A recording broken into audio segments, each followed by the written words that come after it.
Hello കൂട്ടുകാരെ, twin ഫ്ലെയിംസിൽ divine മേർജിങ്ങിനെ കുറിച്ചൊരു video ചെയ്യാമോ എന്ന് ചോദിച്ച് കുറച്ച് നാളുകൾക്ക് മുമ്പൊരു കമൻറ്റ് വന്നിരുന്നു. ഈ ഒരു ടോപ്പിക്കിനെ കുറിച്ചൊരു വീഡിയോ ചെയ്യാമെന്ന് ഞാൻ പറഞ്ഞിരുന്നെങ്കിലും കുറച്ചൊന്ന് നീണ്ടുപോയി. അപ്പോൾ ഇന്ന് നമുക്ക് ഡിവൈൻ മേർജിങ് എന്ന് പറഞ്ഞാൽ എന്താണെന്ന് മനസ്സിലാക്കാം. അത് ട്വിൻ ഫ്ലെയിംസിൽ എങ്ങനെയാണ് ഫീൽ ആവുന്നതെന്നും മനസ്സിലാക്കാം. അപ്പോൾ ഡിവൈൻ മേർജിങ് എന്ന് പറയുമ്പോൾ ആ പേരിലുള്ളതുപോലെ തന്നെ ആ ഒരു ഡിവിനിറ്റി, ആ ഡിവൈൻ അല്ലെങ്കിൽ ആ ഒരു ഡിവിനിറ്റിയിലേക്ക് മേർജ് ആവുക എന്നുള്ളതാണ്. അപ്പോൾ ഈ ഡിവിനിറ്റി എന്ന് പറയുന്നത് എവിടെയാണ്? അതാണ് ഇവിടെ നമ്മൾ ട്വിൻ ഫ്ലെയിം ജേർണിയിൽ മനസ്സിലാക്കുന്നത്. അതായത് ഈ ഒരു ജേർണി എന്ന് പറയുന്നത് ഇന്നർ സെൽഫിലേക്കുള്ള ഒരു ജേർണിയാണ് അല്ലേ.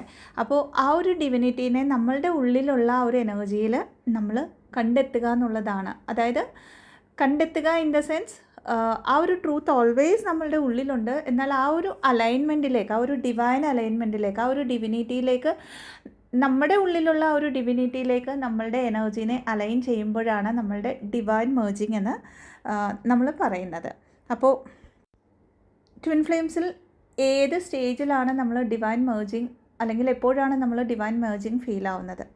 ട്വിൻ ഫ്ലെയിം ജേർണി എന്ന് പറയുന്നത് എൻറ്റയർലി അത് ഡിവൈൻ ഗൈഡൻസിലായിരിക്കും ആ ഒരു ജേർണി നടക്കുന്നത്. അതായത് ഇന്നിപ്പോൾ നമ്മൾ ഒന്ന് ഡൗൺ ആണെങ്കിലും അത് ഡിവൈനായിട്ട് നമ്മളുടെ ഉള്ളിലുള്ള വൂൺസ് സർഫേസിൽ കൊണ്ടുവരുന്നതായിരിക്കും. നമ്മളുടെ സോൾ പർപ്പസ് ചെയ്യുന്നുണ്ടെങ്കിൽ പോലും അത് ഡിവൈൻ്റെ ഒരു പെർമിഷനോടെ ആയിരിക്കും. നമ്മളൊരു മെഡിറ്റേഷൻ ചെയ്യുന്നുണ്ടെങ്കിൽ പോലും അത് ഡിവൈൻ്റെ ഒരു പെർമിഷനോടെ ആയിരിക്കും. അത്രയ്ക്ക് ഈ ഒരു ജേർണി എന്ന് പറഞ്ഞാൽ ഡിവൈൻലി ഡയറക്റ്റഡ് ആണ്, അതായത് യൂണിവേഴ്സലി ഡയറക്റ്റഡ് ആണ്. അപ്പോൾ ഇനിഷ്യൽ സ്റ്റേജിൽ നമ്മൾ ഈ ജേർണിയിൽ വരുമ്പം ഭയങ്കരമായിട്ടൊരു ഈഗോ മൈൻഡഡ് അല്ലെങ്കിൽ മൈൻഡ് ഓറിയൻറ്റഡ് ആയിട്ട് ആലോചിക്കുന്നവരായിരിക്കും. അപ്പോൾ ഇവിടം തൊട്ട് നമ്മൾ dark night of the soul കഴിഞ്ഞിട്ട് ഒന്ന് സറണ്ടർ ചെയ്യുമ്പോഴത്തേക്ക് അറിഞ്ഞോ അറിയാതെയോ നമ്മൾക്ക് ഇഷ്ടമുള്ള ആ ഒരു ദൈവത്തിലേക്ക് എന്ന് പറയാം. അതിപ്പം ഏതെങ്കിലും ഒരു പേരായിരിക്കാം, ശിവ ഭഗവാനായിരിക്കാം, കൃഷ്ണ ഭഗവാന്റെ പേരായിരിക്കാം, ജീസസ് ആയിരിക്കാം, ജീസസ് ക്രൈസ്റ്റ് ആയിരിക്കാം, നബി ആയിരിക്കാം, അല്ലെങ്കിൽ ബുദ്ധ ഭഗവാനായിരിക്കാം. നമ്മളെ ഏതെങ്കിലും ഒരു രൂപത്തിലേക്ക്, ദേവി ആയിരിക്കാം, നമ്മൾ അവിടേക്ക് ആ ഒരു പെർട്ടിക്കുലർ എക്സ്റ്റേർണലി നമ്മൾ ആ ഒരു പെർട്ടിക്കുലർ എനർജിയിലേക്കെന്ന് നമുക്ക് പറയാം. ആക്ച്വലി എല്ലാ ഒരു എനർജിയാണല്ലോ. ആ ഒരു എനർജിയിലേക്ക് നമ്മൾ സമർപ്പിച്ചുകൊണ്ട് നമ്മൾ മുമ്പോട്ട് പോകുമ്പോൾ മേ ബി നമ്മൾക്ക് അവിടെ അവരുടെ ഒരു പ്രസൻസ് നമുക്ക് ഒത്തിരി പ്രാവശ്യം ഫീലാകും. മെഡിറ്റേഷൻസ് ചെയ്യുമ്പോൾ, അല്ലെങ്കിൽ ഇന്നർ വർക്ക് ചെയ്യുമ്പോൾ, അല്ലെങ്കിൽ ഓരോ കാര്യത്തിലും നമ്മൾ വർക്ക് ചെയ്യുമ്പോഴൊക്കെ നമ്മൾക്ക് ഈ ഒരു നമ്മൾ അത്രയും അലൈൻഡായിട്ട് നിൽക്കുന്ന ആ ഒരു എനർജിയുടെ പ്രസൻസ്, അവരുടെ ഒരു ഗൈഡൻസ് നമുക്ക് എപ്പോഴും ഫീലാവും ഇനീഷ്യൽ സ്റ്റേജ് തൊട്ട്. അങ്ങനെ മുമ്പോട്ട് വരുമ്പോഴത്തേക്ക് ഈ പറഞ്ഞ പോലെ ബാലൻസ് ആകും നമ്മൾ, പിന്നെയും ഇംബാലൻസ് ആകും, പിന്നെയും ബാലൻസ് ആകും. ഇമോഷണലി എന്തൊക്കെ കാര്യങ്ങൾ നമ്മൾ ഹീലാവാനുണ്ടോ അതൊക്കെയും സർഫേസ് വരും. അങ്ങനെ നമ്മളുടെ ഇന്നർ യൂണിയൻ വരെ എത്തിക്കഴിയുമ്പോഴത്തേക്ക് നമ്മൾക്ക് മനസ്സിലാകും. ഇന്നർ യൂണിയനിലേക്ക് എത്തിക്കഴിയുമ്പോഴത്തേക്ക് നമുക്ക് മനസ്സിലാകും നമ്മളൊരു സോളാണ്, നമ്മളൊരു ഇൻകാർണേഷനാണ്, ഒരു ലൈറ്റ് മാത്രമാണ്. അതായത് ഈ ബോഡി എന്ന് പറയുന്നത് ടെമ്പററി ആയിട്ട് നമ്മളിവിടേക്ക് വന്ന് ഈ കാര്യങ്ങളെയൊക്കെ എക്സ്പീരിയൻസ് ചെയ്യാൻ വന്നവരാണെന്ന്. ആ ഒരു സ്റ്റേജിൽ വരുമ്പോഴത്തേക്ക് നമ്മുടെ ഉള്ളിലുള്ള ഷാഡോ സെൽഫിനെയൊക്കെ നമ്മൾ ബാലൻസ് ചെയ്തിരിക്കും, ഹീൽ ചെയ്തിരിക്കും. അതേപോലെ തന്നെ അത്ര നാളും നമ്മൾ വെളിയിൽ ആ ഒരു വിഗ്രഹത്തിൽ കണ്ട ആ ഒരു എനർജി, ആ ഒരു രൂപത്തിനെ നമ്മളുടെ ചുറ്റുമുള്ള എല്ലാവരിലും നമ്മൾക്ക് ആ ഒരു ഫീലിംഗ്, അത് നമ്മളിലും നമുക്ക് ഫീലാകാൻ തുടങ്ങും, നമ്മുടെ ഉള്ളിൽ നമുക്ക് ഫീലാകാൻ തുടങ്ങും. അതേപോലെ തന്നെ നമ്മുടെ ചുറ്റുമുള്ള എല്ലാവരിലും. അതായത് അതിനു മുമ്പ് നമ്മൾ കാർമിക്സ് എന്ന് പറയാം, സോൾമേറ്റ്സ് എന്ന് പറയാം, അല്ലെങ്കിൽ നാർസിസിസ്റ്റിക് ബിഹേവിയർ ഉള്ളവരെന്നൊക്കെ പറയുന്ന ഒത്തിരി ആൾക്കാർ നമ്മുടെ ലൈഫിൽ വന്നു പോയി കഴിഞ്ഞിരിക്കും.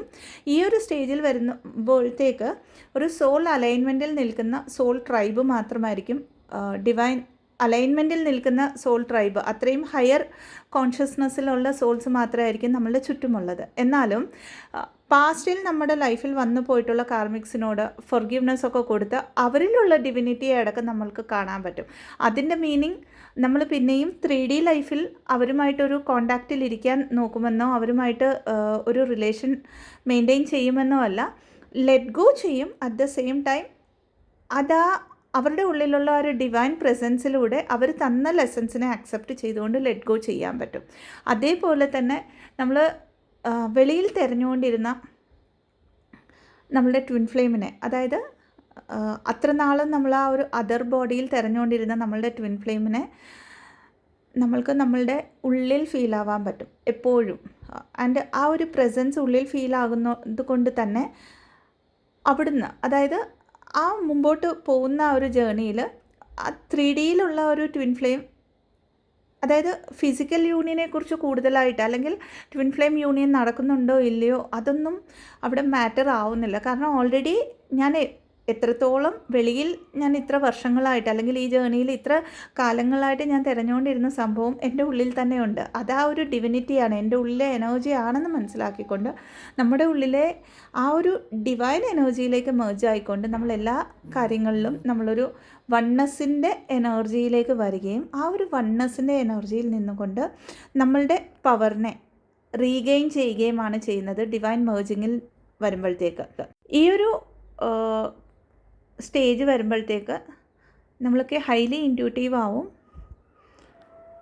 ഡിവൈൻ പർപ്പസിലായിരിക്കും നമ്മളുടെ ശ്രദ്ധ. സോളിറ്റ്യൂഡിനെ അത്രത്തോളം ഇഷ്ടപ്പെടാൻ തുടങ്ങും. ഈവൻ ഒരു ചെറിയ ജീവിയിൽ പോലും, അതായത് മറ്റുള്ള പല ജീവികളിലുള്ള ആ ഒരു ഡിവൈൻ പ്രസൻസിനെ നമ്മൾക്ക് ഫീലാകാൻ പറ്റും. അതേപോലെ തന്നെ പ്രസൻറ്റ് മൊമെൻറ്റിൽ ജീവിക്കാൻ പറ്റും.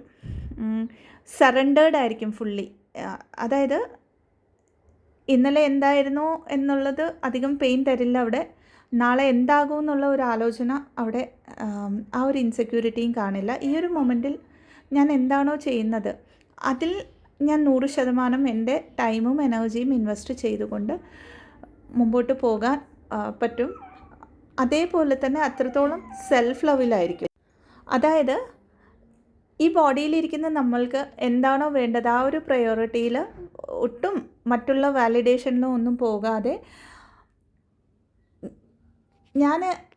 എനിക്ക് ഏറ്റവും കൂടുതൽ പ്രയോറിറ്റി കൊടുക്കേണ്ടതെന്ന് മനസ്സിലാക്കിക്കൊണ്ട് at the same time separation consciousness ഇല്ല. ഞാനും ഇനിയൊരു ആളിലും സെപ്പറേഷൻ ഇല്ല, എല്ലാത്തിലും ഉള്ളത് ആ ഒരു പരമാത്മാവിൻ്റെ ഒരു പ്രകാശം തന്നെയാണ്, അല്ലെങ്കിൽ ആ ഒരു ഡിവൈൻ എനർജി തന്നെയാണ് എന്ന് മനസ്സിലാക്കിക്കൊണ്ട് മുമ്പോട്ട് പോകാൻ പറ്റും. അപ്പോൾ ഇത്രയുമാണ് ഡിവൈൻ മെർജിങ്ങിനെ കുറിച്ച് ഞാൻ മനസ്സിലാക്കിയിരിക്കുന്നത് ഈ ജേർണിയിൽ. ഇൻഫർമേഷൻ ഹെൽപ്ഫുൾ ആണെങ്കിൽ ചാനലിനെ ലൈക്ക് ചെയ്യാവുന്നതാണ്, ഷെയർ ചെയ്യാവുന്നതാണ്, ആൻഡ് സബ്സ്ക്രൈബ് ചെയ്യാവുന്നതാണ്. ഇതല്ലാതെ പെയ്ഡ് കൗൺസിലിംഗ് സെഷൻസിനായിട്ട്, ഹീലിംഗ് സെഷൻസിനായിട്ട്, റേക്കി ഹീലിംഗ് സെഷൻസിന്, ആകാശിക് ബുക്ക് റെക്കോർഡ് റീഡിങ്സിന്, പാസ്റ്റ് ലൈഫ് റിഗ്രഷൻ തെറപ്പിക്കായിട്ട് ഡിസ്ക്രിപ്ഷൻ ബോക്സിൽ കൊടുത്തിരിക്കുന്ന വാട്സപ്പ് നമ്പറിലേക്ക് ബന്ധപ്പെടാവുന്നതാണ്. ഇതല്ലാണ്ട് അടുത്ത ആഴ്ച തൊട്ട് DNA ഹീലിങ്ങിൻ്റെ ഒരു 3-day ഹീലിംഗ് കോഴ്സ്, ഒരു ഹീലിംഗ് സെഷനാണ് ശരിക്കും. ആ ഒരു സെഷനിൽ ആർക്കെങ്കിലും പങ്കെടുക്കണമെന്ന് താല്പര്യമുള്ളവർക്ക് ഡിസ്ക്രിപ്ഷൻ ബോക്സിൽ കൊടുത്തിരിക്കുന്ന നമ്പറിലേക്ക് ബന്ധപ്പെടാം. ആകാശിക് ബുക്ക് റെക്കോർഡ്സിൻ്റെ ഫസ്റ്റ് ലെവൽ ക്ലാസ്സസ് സ്റ്റാർട്ടാവുന്നുണ്ട്. അതേപോലെ തന്നെ റേഖി ലെവൽ 1ൻ്റെ ക്ലാസ്സസും സ്റ്റാർട്ടാവുന്നുണ്ട് ഈ മാസം തന്നെ. അതിൻ്റെ ഡീറ്റെയിൽസ് ഓൾറെഡി പോസ്റ്റായിട്ട് കമ്മ്യൂണിറ്റി പോസ്റ്റിൽ കൊടുത്തിട്ടുണ്ട്. അതിൽ ആർക്കെങ്കിലും ഇൻട്രസ്റ്റ് ഉണ്ടെങ്കിൽ അവർക്കും ഡിസ്ക്രിപ്ഷൻ ബോക്സിൽ കൊടുത്തിരിക്കുന്ന വാട്സപ്പ് നമ്പറിലേക്ക് ബന്ധപ്പെടാവുന്നതാണ്. Thank you so much. Blessings. ഓം നമഃ ശിവായ.